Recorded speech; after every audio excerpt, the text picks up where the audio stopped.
Dynamic lift, બરાબર, આ શબ્દનો અર્થ આપણે કરવાનો છે. હવે એના પહેલા એક તારણ લખીએ. આપણે ધારારેખી વહન માટે ધારારેખાઓ દોરી શકીએ છીએ. ધારારેખાઓ દોરી હોય તો એના પરથી આપણે એવું કહી શકશું કે તરલનું વહન દરમિયાન એનો વેગ ક્યાં વધારે છે, ક્યાં ઓછો છે. વેગ પરથી આપણે ક્યાં દબાણ ઓછું કે વધારે છે એ નક્કી થઈ શકે બર્નોલીના સમીકરણ પરથી. એક તારણ લખી દઈએ તો, બરાબર. આ રીતે ધારો કે અહીં ધ્યાન આપો, આ રીતે આપણે કોઈ ધારારેખી વહનની ધારારેખાઓ આમ દોરી.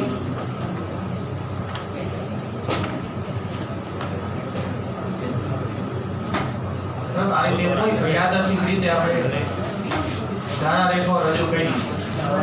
તો આ વિસ્તારમાં ધ્યાન આપો, આ વિસ્તારમાં ધારારેખાઓની ગીચતા ઓછી છે, અહીંયા ગીચતા વધારે છે. કોઈ ધારારેખી વહન માટે ધારારેખાઓ રજૂ થઈ હોય તો જ્યાં ગીચતા વધારે હોય ત્યાં તરલનો વેગ વધારે, જ્યાં ગીચતા ઓછી હોય ત્યાં તરલનો વેગ ઓછો. બર્નોલીના સમીકરણ પરથી આપણે કહી શકીએ, આપણે આનું સૂત્ર લખીએ જો, P1 બરાબર 1/2 rho V1 square plus rho GH1 બરાબર P2 plus 1/2 rho V2 square plus rho GH2. આ H1 ને H2 આપણે હરખા લઈ લઈએ, બરાબર. કોઈ સમક્ષિતિજથી સમાન ઊંચાઈએ બિંદુ આવેલા હોય H1 H2 હરખા લઈ લઈએ તો આ બે બાજુથી હરખા પદ નીકળી જાય. વેગ જ્યાં વધારે ત્યાં દબાણ ઓછું, બરાબર. જો સરવાળો છે અને વચમાં બરાબર નિશાની છે, આ બે સરખા કરી દો તો વેગ વધારે તો દબાણ ઓછું, વેગ ઓછો તો દબાણ વધારે, બરાબર. એટલે આપણે આ તારણ ધ્યાનમાં રાખવાનું છે. હું લખું શબ્દોમાં જો કે ધારારેખાઓ ગીચોગીચ, ધારારેખાઓ ગીચોગીચ તેમ અથવા ધારારેખાઓની ગીચતા વધારે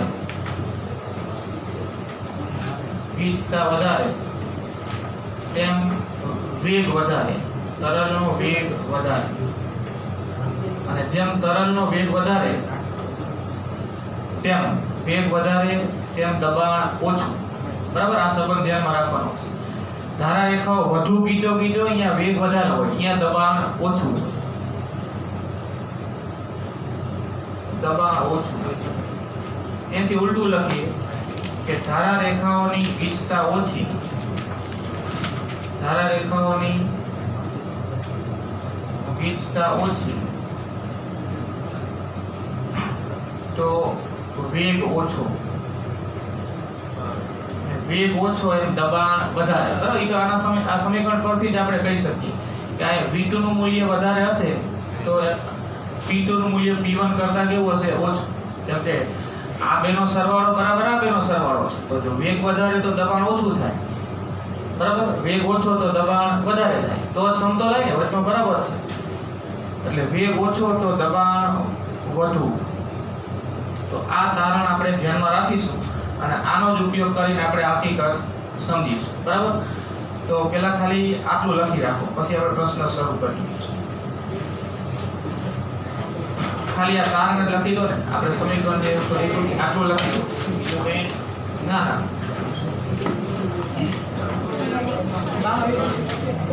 આટલું લખી રાખો. ના પ્રશ્નમાં નહીં, બર્નોલીના સમીકરણ પરથી આપણે અને ધારારેખાનો નિરૂપણ પરથી મેળવેલું આ તારણ છે. આપણે ડાયનામિક લિફ્ટ સમજવા તેમજ કોઈ દાખલો કે કોઈ એમસીક્યુમાં હકીકત આપણે વાપરીશું કે ધારારેખાઓની ગીચતા વધારે. ખાલી લખી રાખો, તારણ લખી રાખો, તારણ કરીને એવું લખો બર્નોલીના સમીકરણ પરથી તારણ. કઈ દોરવાની કેવી જરૂર નથી, બરાબર. બર્નોલીનું સમીકરણ તો આપણે મેળવી ગયા, આ એના પરથી મેળવેલું એક તારણ છે.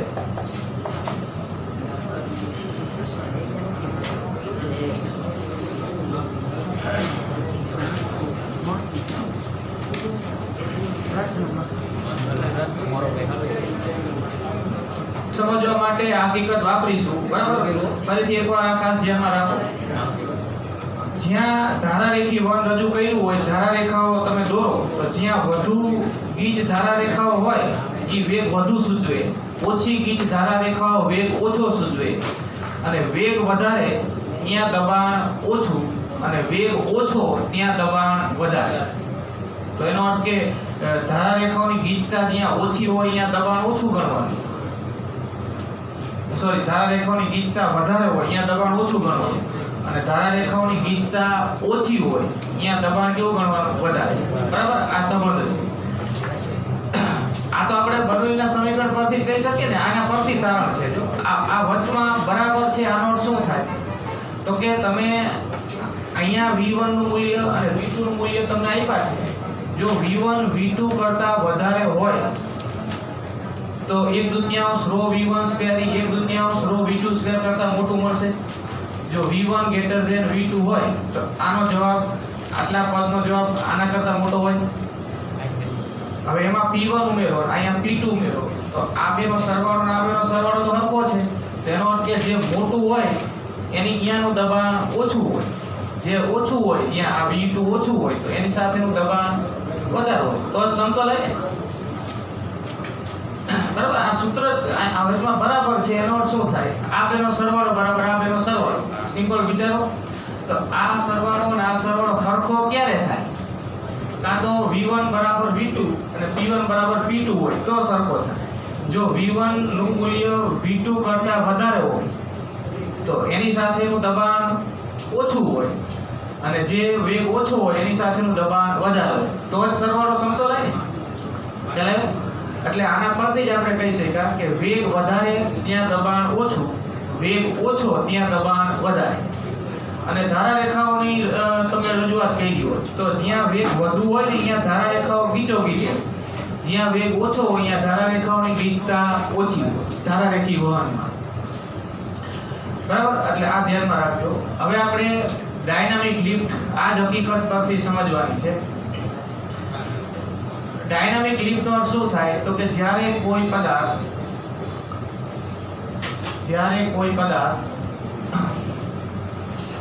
તરલમાં, તરલ તરીકે પ્રવાહી પણ હોય અને હવા પણ હોય, તરલમાં ગતિ કરે ત્યારે દબાણના તફાવતને લીધે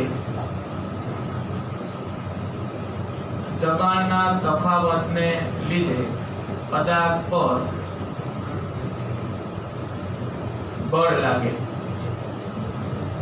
દબાણના તફાવતને લીધે પદાર્થ પર જે બળ લાગશે તેને જ ડાયનામિક લિફ્ટ કહેવાય.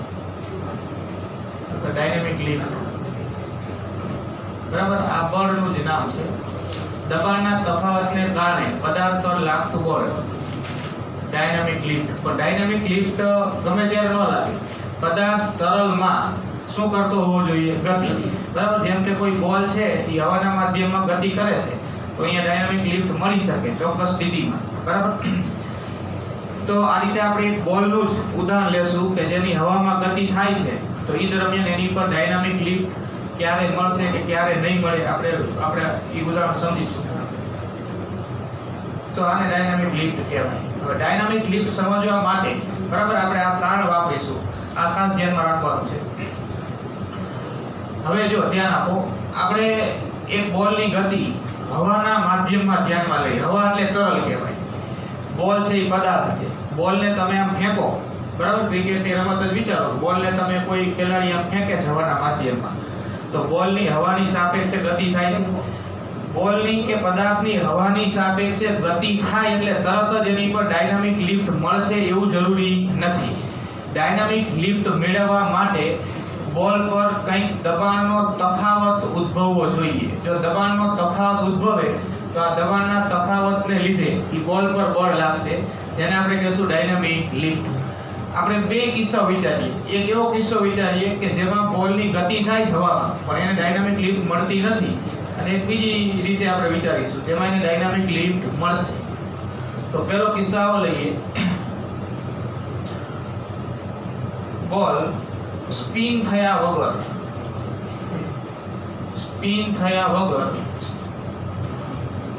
હવા હવા એટલે અહીંયા તરલ માં ગતિ કરે છે, બરાબર. આ આપણે આવી ગતિ ધ્યાનમાં લઈએ, આકૃતિ દોરીએ. તમે કોઈ ખેલાડી છે એ બોલને ફેંકે છે, બરાબર. આમ એને બોલ ફેંકો એટલે હવામાં એની ગતિ તો થાય છે. ગતિ દરમિયાન બોલ સ્પિન નથી થતો. સ્પિન એટલે એની ચાક ગતિ. સ્પિન એટલે ચાક ગતિ અથવા તો એનું ભ્રમણ, બરાબર. આમ ભ્રમણ નથી થતું. બોલ આમ સીધે સીધો જ રહે છે. એનું ભ્રમણ થયા વગર રેખીય ગતિ કરે છે. માત્ર રેખીય ગતિ છે, ચાક ગતિ કે સ્પિન ગતિ નથી. ચાક ગતિને અંગ્રેજીમાં શું કહેવાય? સ્પિન, બરાબર. તો અહીંયા સ્પિન નથી થતું. સ્પિન નથી થતું, બોલની ચાક ગતિ નથી થતી, ફક્ત બોલ હવાના માધ્યમમાં રેખીય ગતિ કરે છે. ખેલાડીએ બોલને આમ ફેંકો હવાના માધ્યમમાં, એટલે બોલની ગતિ દરમિયાન હવાની ગતિ બોલની ઉપરના ભાગમાં, બોલની નીચેના ભાગમાં જે થાય એની આપણે ધારા રેખાઓ અહીંયા દોરીએ, બરાબર. બોલની સાપેક્ષે હવાની જે ગતિ થાય એ હવાની ધારા રેખાઓ આપણે દોરીએ તો કંઈક આવી મળશે. જો અહીંયા તો સ્પિન નથી થતું એટલે ઉપરના ભાગમાં હવાની ગતિ અને નીચેના ભાગમાં હવાની ગતિ સરખી જ હશે, સંમિત હશે. ધારા રેખાઓ પણ સંમિત હશે. બોલની ગતિ આમ થઈ રહી છે, બોલની આસપાસ ઉપર અને નીચે હવાની ગતિ વિચારો અને એની ધારા રેખાઓ આપણે દોરીએ. હવાનું આપણે ધારા રેખી હોવાનું લીધું તો એ હવાની ધારા રેખાઓ આપણે આ રીતે રજૂ કરીશું. આ બોલની ઉપરના ભાગમાં અને બોલની નીચેના ભાગમાં હવાનું ધારારેખી વહન આપણે દર્શાવીએ તો આ રીતે આની ધારા રેખાઓ છે,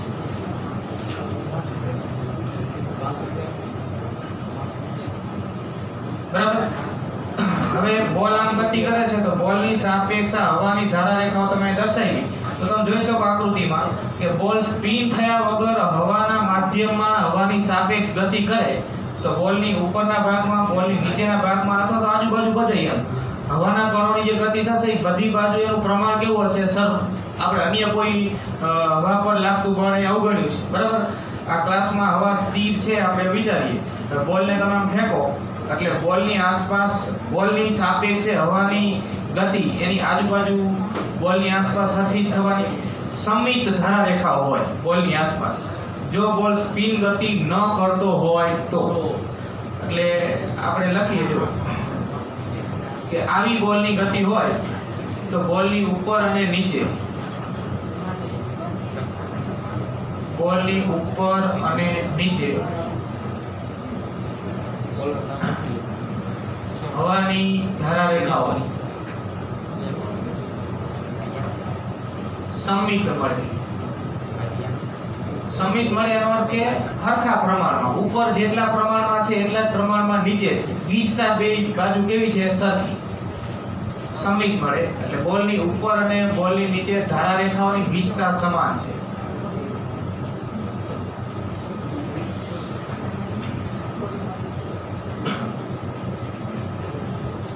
ધારા રેખાઓની ગીચતા સમાન છે, બરાબર. ધ્યાન આપજો, ગીચતા સમાન હોય તો આપણે હમણાં તારણ લખ્યું ગીચતા સમાન, તો પછી અહીંયા પણ વેગ સરખો હવાનો, અહીંયા પણ વેગ સરખો, બરાબર. અને દબાણ સરખું.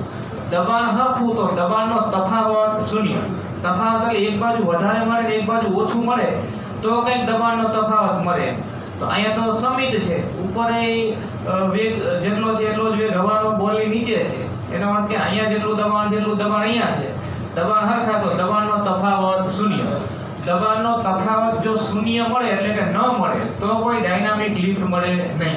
અહીંયા બોલ પર હવાને કારણે કોઈ ડાયનામિક લિફ્ટ કે કોઈ બળ લાગતું નથી. તમે જે બળ લગાડી ગતિ કરાવી એ બળ સિવાય હવા વડે એની પર કોઈ બળ લાગશે નહીં. એટલે એ માહિતી આપી દેજો. ધારા રેખાઓની ગીચતા સમાન છે માટે બોલની ઉપર અને નીચે હવાનો વેગ સમાન છે. વેગ સમાન છે માટે દબાણ સમાન છે ઉપર અને નીચે. અને દબાણ સમાન છે માટે દબાણનો તફાવત શૂન્ય છે. માટે બોલ પર દબાણનો તફાવત શૂન્ય અને દબાણનો તફાવત ન મળે તો કોઈ ડાયનામિક લિફ્ટ ન મળે. માટે આપણે લખીએ છીએ કે માટે બોલ પર કોઈ ડાયનામિક લિફ્ટ મળશે નહીં.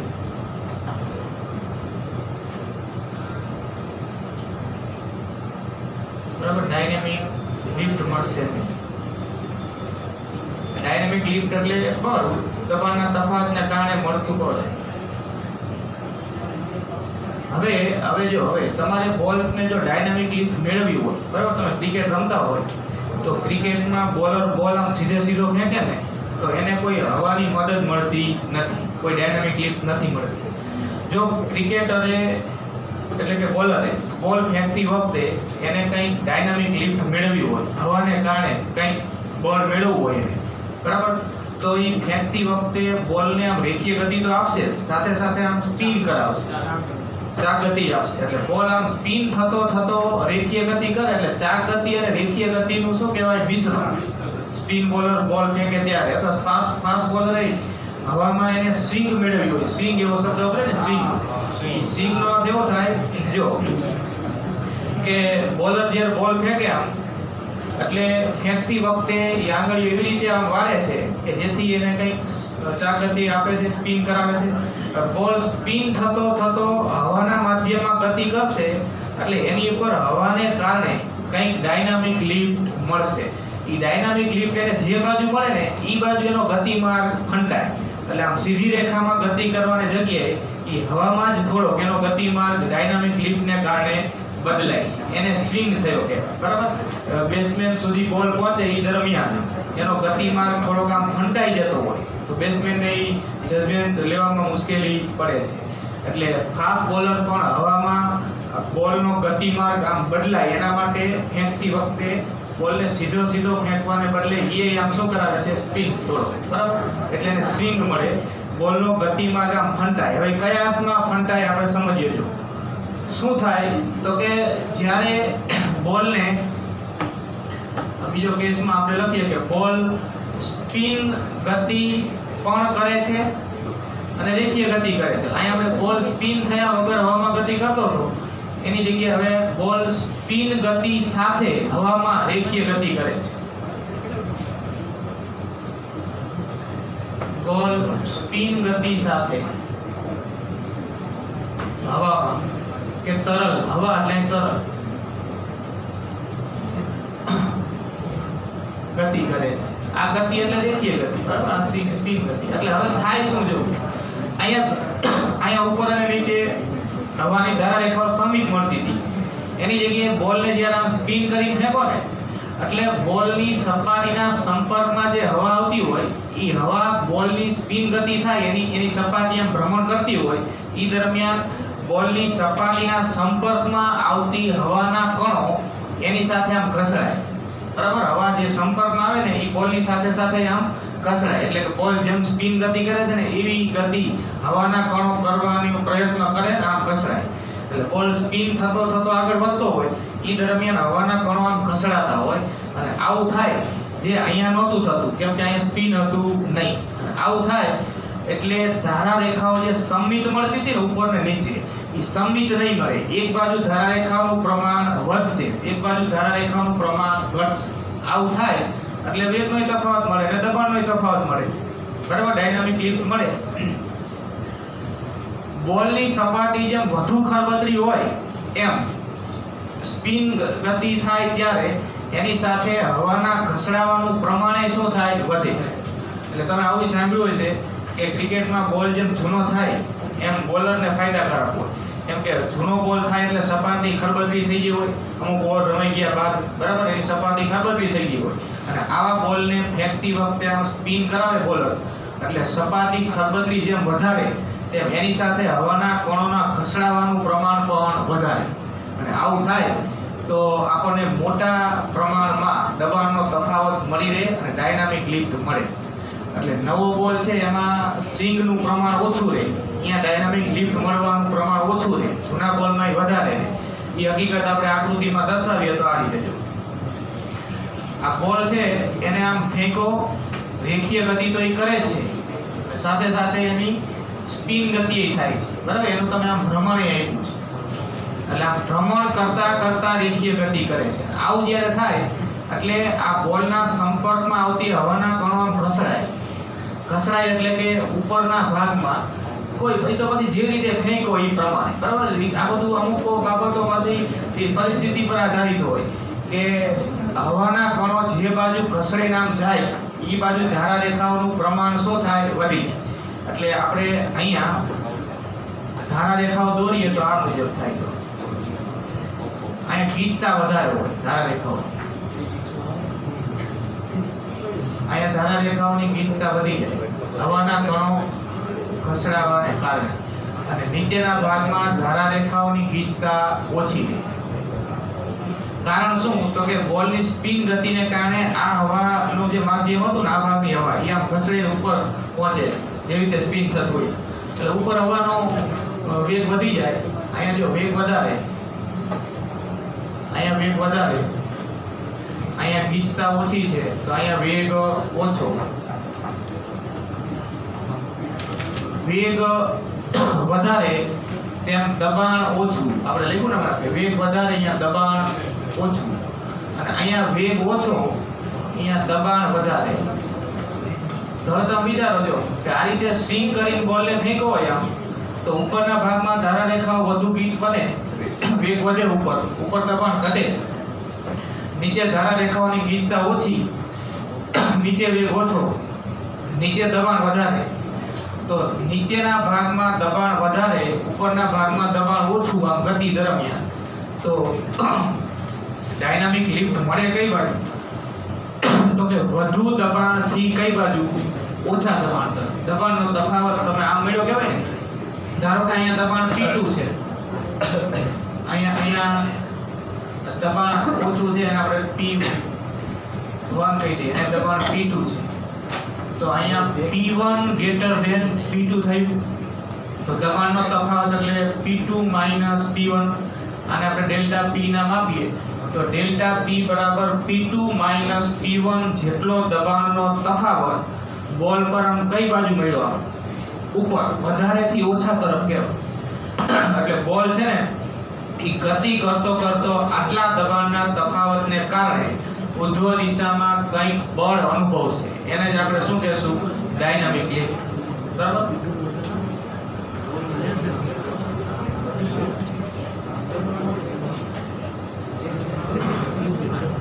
સ્પિન ગતિ સાથે હવાના તરલમાં ગતિ કરે ત્યારે કહેવાય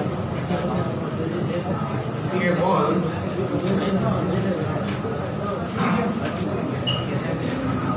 હવાના કણોને ખસેડે છે. માટે સાહેબ બોલાવે.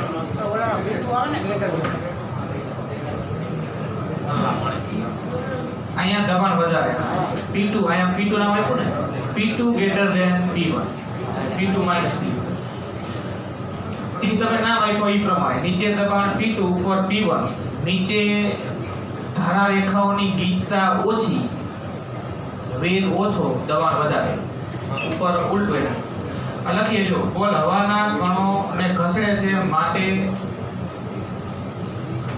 ઉપરના ભાગમાં ધારા રેખાઓની ગીચતા વધારે, ધારા રેખાઓની ગીચતા વધારે, અને ધારા રેખાઓની ગીચતા વધારે માટે વેગ વધારે. ઉપરના ભાગમાં વેગ વધારે અને દબાણ ઓછું.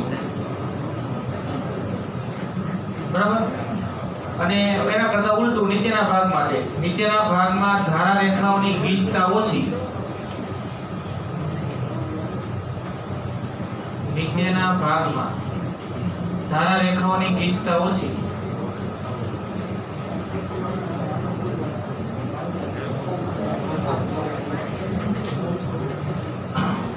માટે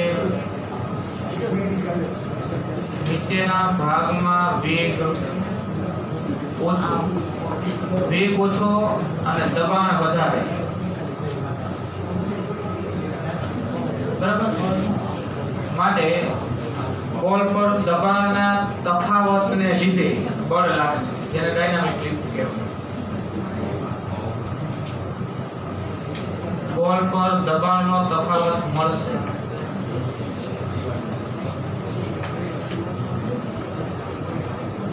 તેને કારણે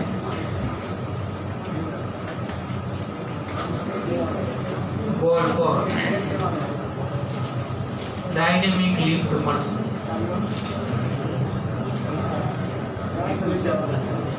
બરાબર, એટલે અહીંયા ડાયનેમિક લિફ્ટ શૂન્ય થાય, અહીંયા ડાયનેમિક લિફ્ટ મળે. લખી નાખો. બંધ કરते હવે તો અહીંયા લખેલું છે, થોડું બાકી હોય તો પાછું પૂરું કરો. આ ધ્યાન આપો જોઈએ. વિમાન છે ઉડતું હોય, બરાબર, એ ધ્યાન આપો છો. વિમાન ઉડતું હોય એટલે વિમાનનું વજન પર કઈ બાજુ હોય? અધો દિશામાં. જો વિમાન પર એના વજનને સમતોલ એટલું કોઈ બળ એની ઉર્ધ્વ દિશામાં એટલે કે એની વિરુદ્ધ ન લાગતું હોય તો વજનને કારણે વિમાન તો નીચે આવી જવાનું, ઉડી શકે નહીં. એટલે વિમાનમાં એની જે પાંખોનો આકાર છે એને એરોફોઇલ આકાર એવું કહેવાય. ઈ આકાર એક વિશિષ્ટ પ્રકારનો બનાવવામાં આવે છે કે જેને કારણે, બરાબર, આઈડિયા રાખો, વિમાન જ્યારે હવામાં ગતિ કરે એટલે વિમાનની પાંખોનો આકાર એક ચોક્કસ એવો છે કે જેને કારણે વિમાનની ગતિ દરમિયાન પાંખોની ઉપરના ભાગમાં ધારા રેખાઓની ગીચતા વધશે, હવાની ધારા રેખાઓની. પાંખોની નીચેના ભાગમાં હવાની ધારા રેખાઓની ગીચતા ઘટશે. વિમાન ગતિ કરે એટલે હવાની સાપેક્ષ જ ગતિ થઈ ને, એટલે પાંખો જે છે એ આ રીતે બનાવી હોય. જો વિમાનની પાંખો તમે વિચારો, જો આ પાંખો છે તો આમ સીધે સીધી ન હોય. તમે કદાચ જોયું હોય ક્યારેક તો ક્યારેક નોટ કરજો, વિમાનમાં ક્યારેક ગયા હોય તો, અથવા તો નજીકથી જોયું હોય તો પાંખો જે હોય ને એ આમ આ બાજુ વિમાનનું મોઢું છે, આ બરાબર, આગળનો ભાગ, આ વિમાનની પાછળનો ભાગ. તો આ પાંખો છે એ આમ આ બાજુથી અને આ કિનારી હોય ને એ થોડીક આમ વાળેલી હોય, અંદર તરફ વળેલી હોય, આમ સીધે સીધી ન હોય.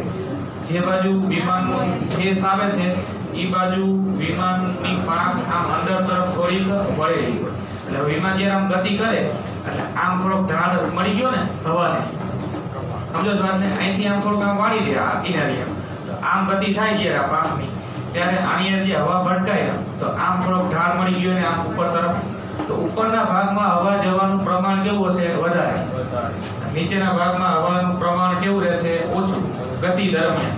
જો આમ સીધે સીધું જ રાખે તો આની સાથે ટકરાતી હવા બે બાજુ સરખા ભાગમાં વિભાજિત થઈ જાય. પણ આ થોડોક આ બાજુ આ જે કિનારી છે ને આમ થોડીક વાળી દે, એટલે તમે વિચારી શકો કે આમ થોડીક વાળી દીધેલી હોય અને આમ ગતિ થાય આમ, બરાબર, તો આમ જ્યારે હવાની સાથે ભટકાશે એટલે અહીંથી ઉપર આમ ઢાળ આમ મળ્યો ને ઢાળ, તો આમ ઉપરના ભાગમાં હવાના કણોનું પ્રમાણ વધારે હોય, નીચે કેવું હોય? ઓછું હોય.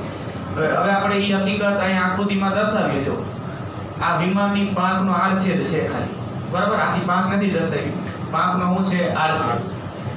તો આ રીતે આમ ઢાળ આપેલો હોય આમ નીચે તરફ, બરાબર. તો આ હવા જે આની સાથે આમ ભટકાશે એટલે ઉપરના ભાગમાં હવાનું પ્રમાણ વધારે રહેશે અને નીચેના ભાગમાં હવાનું પ્રમાણ કેવું રહેશે? ઓછું. તો ઉપર ધારા રેખાઓની ગીચતા વધારે, નીચે ધારા રેખાઓની ગીચતા ઓછી, બરાબર. તો હમણાં આપણે વાત કરી એ જ વાત અહીંયા કે જ્યાં ધારા રેખાઓની ગીચતા વધારે ત્યાં વેગ વધારે, વેગ વધારે ત્યાં દબાણ કેવું? ઓછું.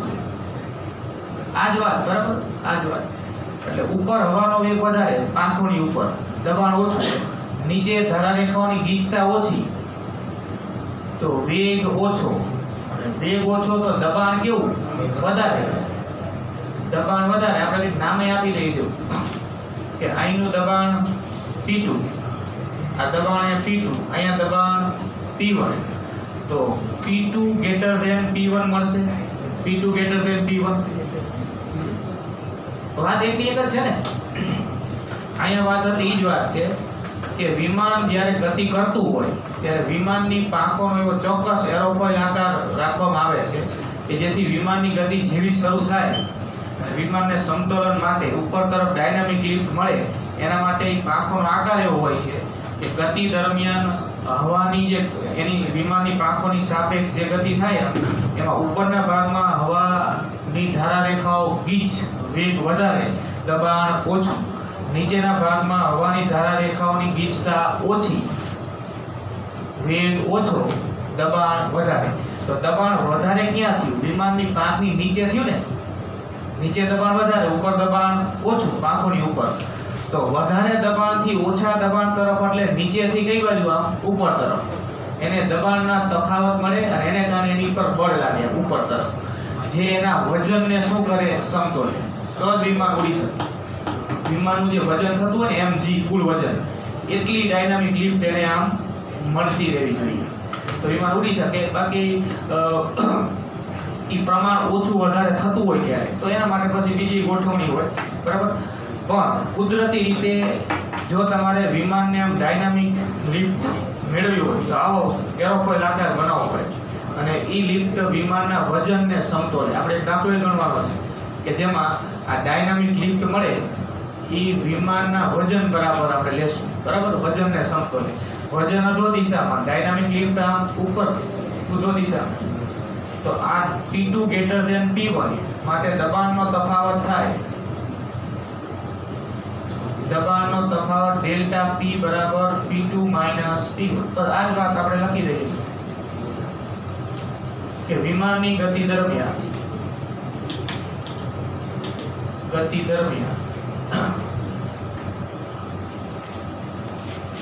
તેની પાંખો ની ઉપરના ભાગમાં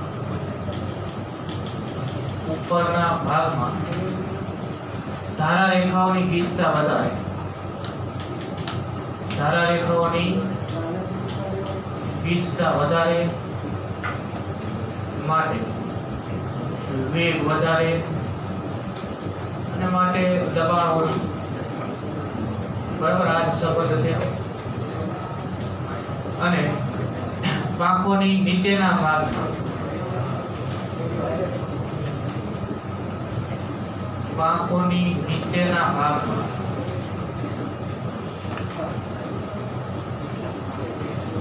ધારા રેખાઓની ગીચતા ઓછી માટે વેગ ઓછો, બરાબર, હવાનો વેગ ટૂંકમાં વેગ ઓછો અને માટે દબાણ વધારે. આના કરતા ઉલટું બરાબર, દબાણ વધારે. તો આપણને આ ડેલ્ટા P બરાબર P2 માઈનસ P1 જેટલો દબાણનો તફાવત ઉપર તરફ મળ્યો અને આ દબાણના તફાવતને કારણે લાગતું બળ આપણે સૂત્ર એ લખીએ છો. જો વિમાનની પાંખોનું ક્ષેત્રફળ એ હોય, વિમાનની પાંખોનું ક્ષેત્રફળ એ હોય, બરાબર, તો ડાયનામિક લિફ્ટ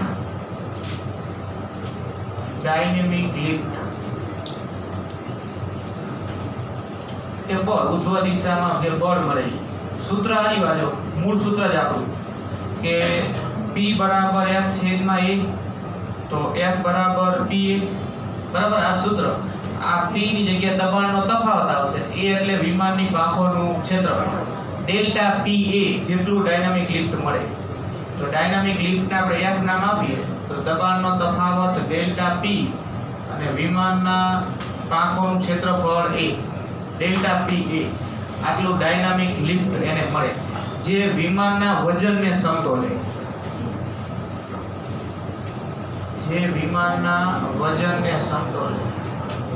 વજન એટલે mg, બરાબર, વિમાનનું વજન mg ને સમતોલે. એટલે mg બરાબર ડેલ્ટા PA એવું થાય, બરાબર. આપણે આ વિગત વાપરીશું કે mg બરાબર આ કેસમાં ડેલ્ટા PA સમતોલ એટલે જેટલું વજન બળ હોય ને એટલું ડાયનામિક લિફ્ટ મળે. એટલે વજન બળ બરાબર ડાયનામિક લિફ્ટ. સમજી આખી વાત, બરાબર. તો વિમાનને હવામાં સમતોલન જાળવી રાખવા માટે ડાયનામિક લિફ્ટ જરૂરી છે. વિમાન હવામાં સ્થિર થઈ જાય, એમ ઊભું રહી જાય તો તો ડાયનામિક લિફ્ટ ન પડે. ડાયનામિક લિફ્ટ મેળવવા માટે ગતિ જરૂરી છે. તો સીધું એટલું આવે. અહીંયા ડાયનામિક લિફ્ટ શૂન્ય થઈ જાય, ખાલી વજન બળ જ વધે. તો વજન બળ તો એઠે લાવે છે.